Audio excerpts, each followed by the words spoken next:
There is a terrorist gas attack on the British Parliament. Scores of politicians drawn from across all political parties have died.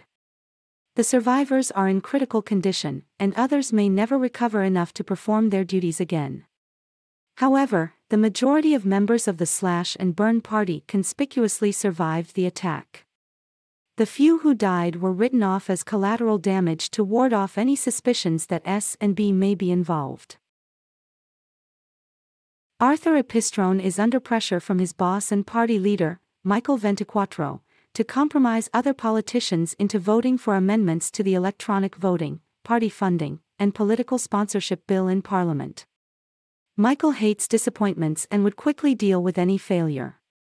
He is a man who expects results and not explanations of why things may not have worked out. To ensure maximum cooperation from the surviving members of Parliament, Epistrone must ensure the successful execution of Operation Trouser Snake.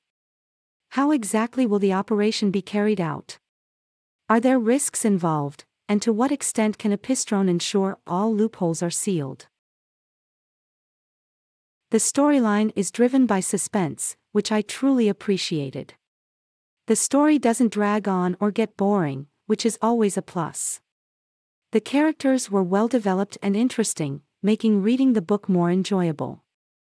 I can honestly say that I didn't want to put this book down. You must constantly wonder what will happen next and whether a character will make it out alive in a world filled with disloyalty, betrayal, assassinations, and mistrust. I love that the plot was unpredictable, but not so much that the story became confusing or hard to follow. The dialogues between characters were realistic and engaging. Told from the third-person omniscient point of view, you felt like you were right there in the story with them.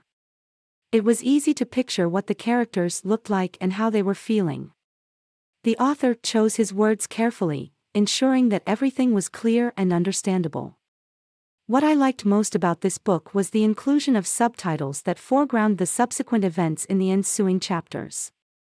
This helps the reader stay grounded in the moment while creating a sense of anticipation for the next chapter. The subtitles are also a great way to draw attention to key moments, such as when one character first meets another or when something changes the trajectory of the storyline. This created a sense of anticipation and engagement with the text, which I appreciated.